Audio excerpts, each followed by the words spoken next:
Una tipología textual es una forma de clasificar los textos en base a ciertos rasgos específicos. No existe una sola forma de hacerlo, ya que los textos se pueden clasificar de muchas maneras, según su tema, su longitud, su escritura, etc. La tipología textual más común es la que distingue los textos en base a su función comunicativa dominante, es decir, que utiliza como criterio el propósito del texto, o sea, lo que se le ofrece al receptor. Esta tipología distingue 5 formas: narración, descripción, argumentación, explicación y diálogo. Narración. Consiste en un conjunto de hechos hilvanados cronológicamente a la manera de un cuento, una crónica o una historia del tipo que sea. Son ejemplos de este tipo de textos las crónicas periodísticas, los relatos literarios y los libros de historia. Descripción. Consiste en una enumeración o detalle de características de una persona, cosa o hecho, que le detalla al receptor cómo es.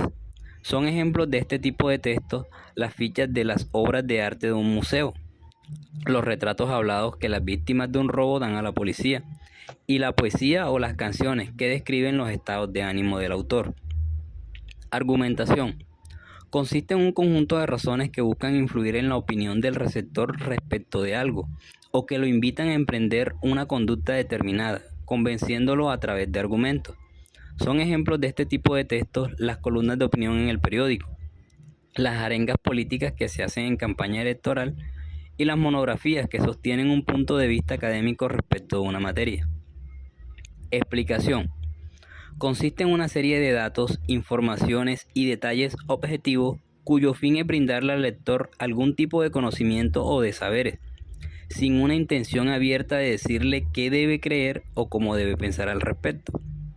Son ejemplos de este tipo de textos los artículos de una enciclopedia, los ensayos científicos sobre la naturaleza y las fichas de los alimentos que detallan sus contenidos y componentes.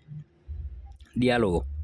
Consiste en la recreación de una conversación entre dos o más personas, ya sea real o imaginaria, y que busca reproducir casi teatralmente el modo en que ésta ocurrió o en todo caso ocurriría.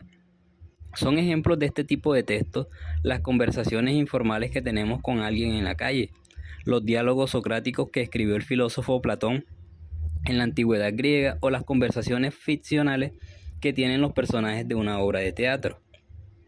Si bien la mayoría de los textos emplean elementos de estas 5 categorías, comúnmente se clasifican de acuerdo a su intención predominante: contar, describir, influir, informar o conversar. Esto quiere decir que un texto argumentativo bien puede incluir